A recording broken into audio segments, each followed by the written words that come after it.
একটু রাস্তায় গেছিলাম, যেই বাড়িতে এসেছি তোজবাবুর কত আদর, এখন চলে এসেছি আমার কাছে ঘুরঘুরিটা। একটুখানি বাইরে বেরোলেই এত আদর পাওয়া যায়, যার জন্য আমরা ডিসাইড করেছি রোজ 5 মিনিট করে বাড়ির দিয়ে বেরোবো। যেই একটু ধরতে বসেছি, টুকি পপু বাচ্চা টুক, আমা আয় তো একটু খেলা করি আয়। আমা ও গেছে ইয়ে করতে, কি করছে দেখবেন, এ দেখুন দেখুন,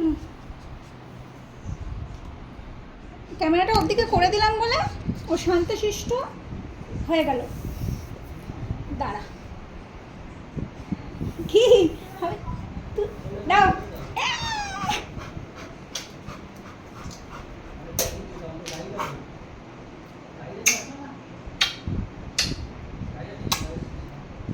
দাও, আরে বাবা আয় তো জোয়া আছো আছো আছো, সবাই আমাদের বাড়িতে আছো তো? হ্যাঁ, আমরা সবাই এরকম ভিডিওতে কথা না বলে সবাই ফেজ টু ফেজ কথা বলি। কার কি বক্তব্য আছে আমাকে নিয়ে, ফেজ টু ফেজ সব কথা বলবো, তাই না মা? হ্যাঁ, ও আমার এখন কামড়ায়, কামড়ায় তো না, গালের মধ্যে হাতটা নিয়ে করবে। হ্যাঁ দাঁড়ো, ক্যামেরাটা অন্য জায়গায় বসানোর চেষ্টা করা হচ্ছে, তাহলে তোজবাবুকে একটু ভালো দেখা যাবে। মা আমাকে একটু ভালো ভালো দেখা যাবে আমার মাকে। টুক টুক মাসিমা, টুক টুক টুক টুক টুক টুক, আউ আউ আউ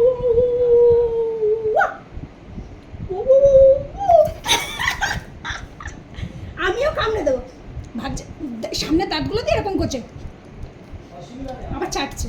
এই আমি রাস্তা দিয়ে এসছি না, দেবো ঘুষি তোমার না, দুটো টিক্কি বেঁধে দেবো আমি এরকম করে।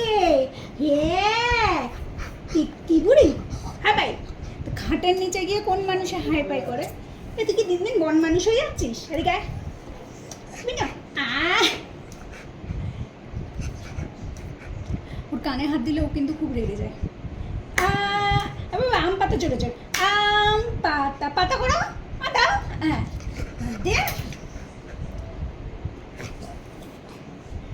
কামড়ে কি লাভ পাচ্ছিস বুড়ো, কামড়া। আমি কি কাউকে নিয়েছি? হ্যাঁ, দেখতে দেখতেই যখন আমাদের কাছে লেসের নতুন ফ্লেভারের চিপসটা চলে আসে,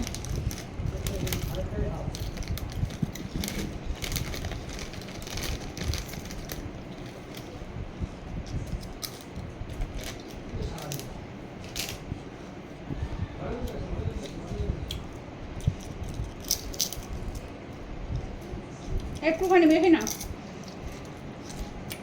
তাও নলটা ফেললো।